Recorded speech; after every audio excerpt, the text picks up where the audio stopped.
Merci. Merci beaucoup. Merci. Merci, merci. Merci beaucoup à tous. Et tout d'abord, je tenais à rendre grâce à Dieu qui a permis que cette journée se passe merveilleusement bien et que je prie que tout le monde puisse rejoindre chez lui en bonne santé après cette deuxième session et que le combat continue.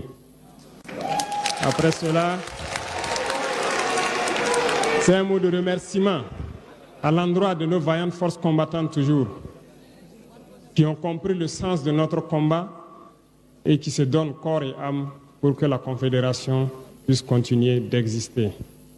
Enfin, je remercie la population de l'AES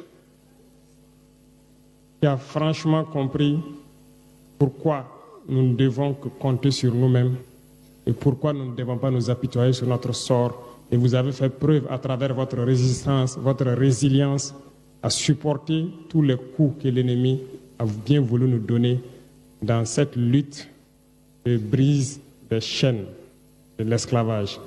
Merci beaucoup. Et revenant donc à cette deuxième session, je tenais en tout cas du fond du cœur à remercier mon frère ici présent, le général d'armée Assimi Goïta, président de la transition du Mali, pour le travail énorme qui a été abattu durant ce temps depuis la création. Poser les jalons d'une telle confédération n'est pas chose aisée.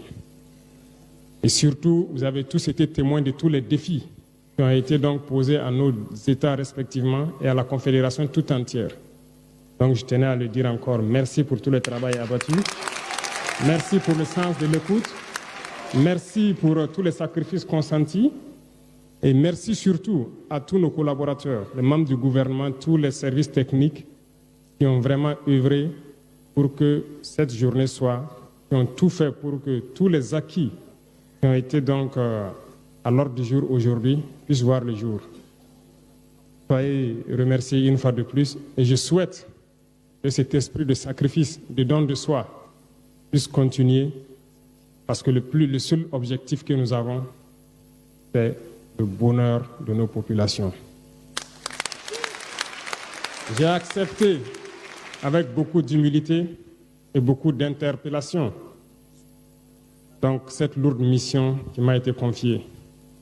Beaucoup d'interpellations en ce sens que lorsqu'on regarde l'enthousiasme des peuples, nous devons de comprendre le message qui nous est passé, nous chefs d'État.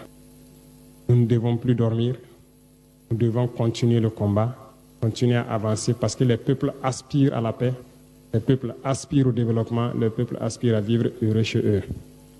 Sur ce, je tenais à féliciter chaque acteur des trois grands domaines donc, de notre confédération, les acteurs de la défense et de la sécurité, qui ont vraiment fait assez d'efforts pour contenir la menace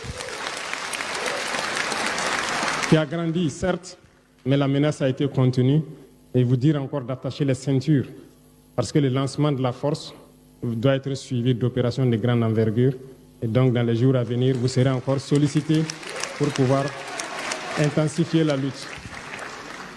Aux acteurs donc de la diplomatie, je vous félicite, je l'ai déjà fait à Ouagadougou, je vous félicite encore, parce que vous n'avez pas fait que de la diplomatie, vous avez fait de la diplomatie et de la communication qui est aujourd'hui un maillon stratégique essentiel dans tout le combat que nous menons.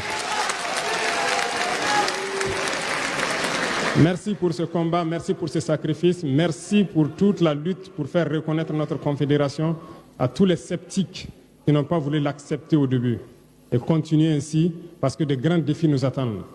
Nous avons été intégrés certainement dans certaines organisations, comme le général Tchani l'a dit, inutiles. Nous allons voir comment nous retirer de ces organisations inutiles et nous concentrer sur l'essentiel.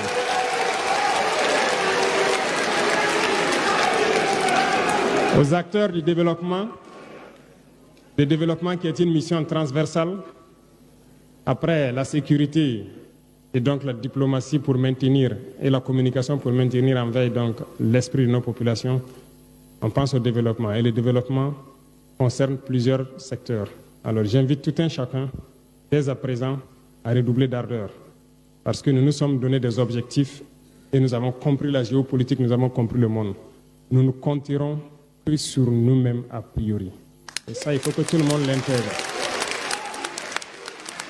L'autosuffisance alimentaire doit être une réalité dans notre confédération et nous devons nous fixer des objectifs pour cela.